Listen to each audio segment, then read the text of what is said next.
The attack on the German battleship Tirpitz on the 3rd of April 1944, codenamed Operation Tungsten, was a meticulously planned and executed operation by the British Royal Navy and its Fleet Air Arm, aimed at neutralizing one of Nazi Germany's most formidable naval assets stationed in Kaafjord, Norway.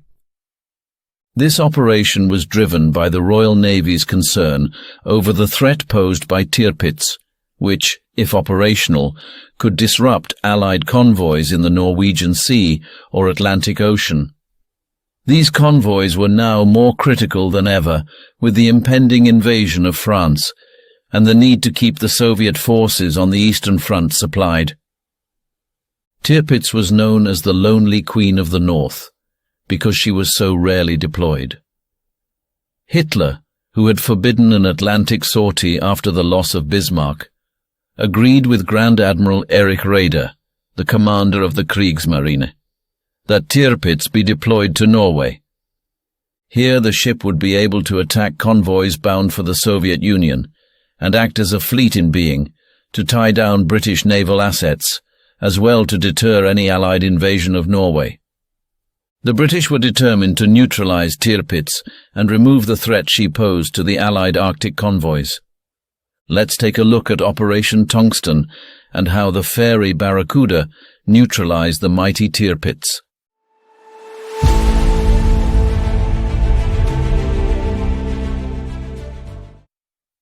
From October 1940 up until April 1944, repeated ineffectual bombing attacks by Halifax's, Stirling's, Wellington's, Hampton and Lancaster bombers failed to strike a blow against the Tirpitz. A total of 11 sorties and 466 aircraft were committed to destroy the battleship, including an attempt to bomb her in the Wilhelmshaven dry dock prior to her commission. But with all attempts by British Bomber Command frustrated, other methods were engaged. Operation Source was a somewhat successful naval attack undertaken by newly designed Royal Navy X-craft midget submarines in September 1943. One sub managed to heavily damage Tirpitz, sneaking under a torpedo net and placing a mine off her side. While not in danger of sinking, she took on over 1,400 tons of water and suffered significant mechanical damage. Operation Source was successful in keeping Tirpitz out of action for at least 6 months. Repairs to Tirpitz were carried out using improvised facilities at Kaafjord, as it was considered too risky to attempt to move the damaged warship to Germany. Instead, equipment and work crews were shipped to the fjord from German ports. While she was out of action, the balance of naval power in the Norwegian Sea and the Atlantic Ocean shifted to the Allies. Scharnhorst, the only remaining operational German battleship, was sunk on the 26th of December during the Battle of the North Cape, and German U-boats operating in the Norwegian Sea were rarely able to evade convoy escorts. Indeed, few merchant vessels suffered damage from enemy attack. The Royal Navy, concerned about the threat Tirpitz posed once she re-entered service, tracked the progress of work on the battleship using decrypted German radio signals, photo reconnaissance flights, and eyewitness reports from agents in Norway. Given the limitations posed by Tirpitz's improved underwater defenses, and the impracticality of a submarine-borne or heavy bomber raid due to the battleship's formidable anti-aircraft defenses and the operational range of available aircraft, the task fell to the home fleet's aircraft carriers. The Barracuda aircraft, central to the operation, was a British carrier-borne torpedo and dive bomber designed by Fairey Aviation. By the time of Operation Tungsten, the definitive variant, the Barracuda Mark II, powered by the 1,640 horsepower Merlin 32 engine, was available. Despite initial challenges with the early models, such as underperformance and handling quirks, the Barracuda was appreciated for its ease of flight once airborne, especially its effective large Fairey Youngman flaps, which doubled as dive brakes, and good forward visibility for carrier landings. The Fleet Air Arm selected Lieutenant Commander Roy Baker Faulkner, a distinguished pilot with a formidable record of naval aviation achievements, as its commander for Operation Tungsten. Under his command was his very experienced 827 and 830 Naval Air Squadrons, and airmen of the second wing of whom a high proportion were inexperienced, with the captain of Carrier Victorious estimating that 85% of the aircrew embarked on his ship had not previously operated at sea. A training program was quickly formed in February 1944, centred on Loch Erebol in northern Scotland, which, like Kaafjord, was surrounded by steep hills. In mid-March, on the basis of a decrypted radio message that indicated that Tirpitz was almost ready for combat and would soon conduct high-speed trials, the training at Loch Erebol was wrapped up on the 28th of March with a full-scale rehearsal of the operation. The actual Operation Tungsten was launched just days later. During the early hours of the 3rd of April 1944, 2 waves of Fairey Barracuda dive bombers launched, led by Baker Faulkner.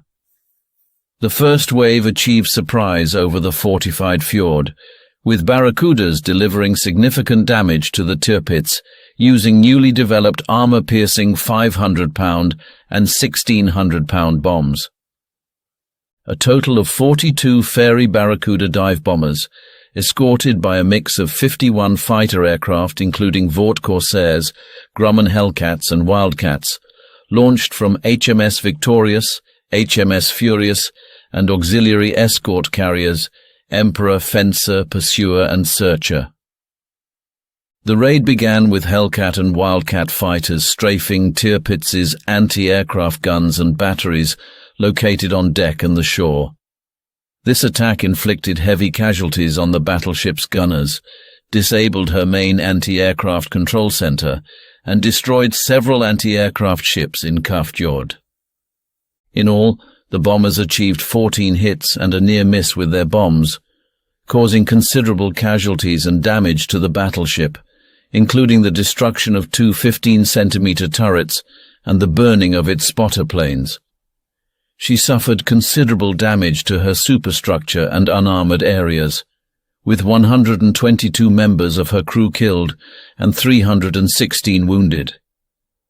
Concussive shock disabled the starboard turbine engine.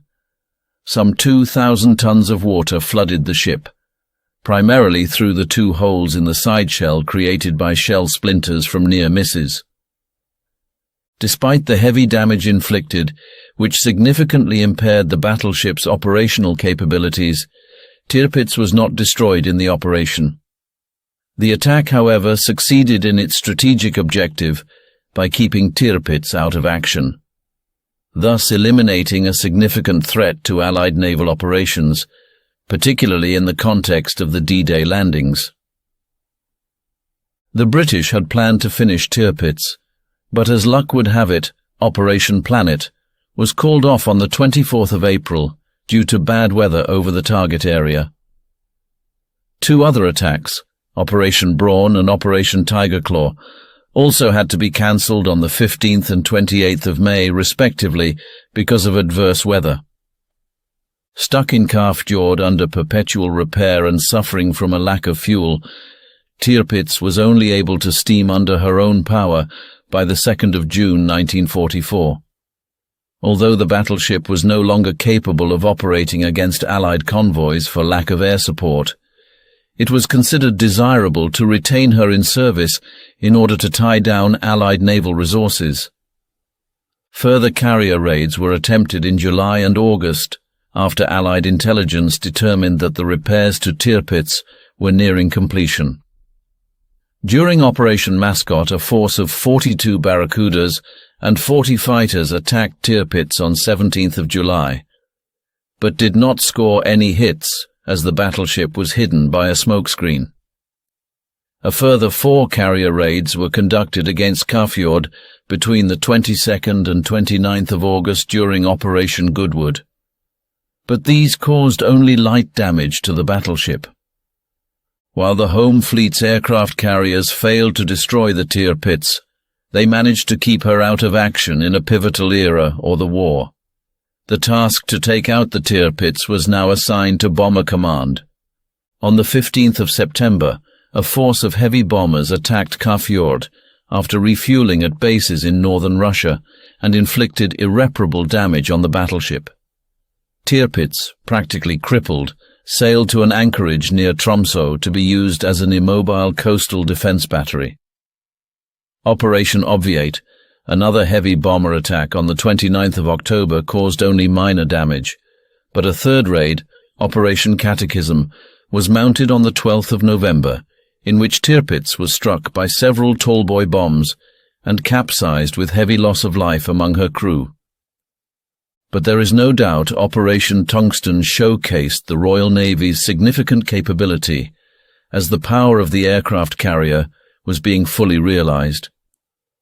Under the overall command of Admiral Bruce Fraser, this operation stands as a testament to the complexity and risk of naval air warfare during World War II, illustrating the lengths to which the Allies went to neutralize significant threats and the evolution of naval aviation tactics and technology during the conflict.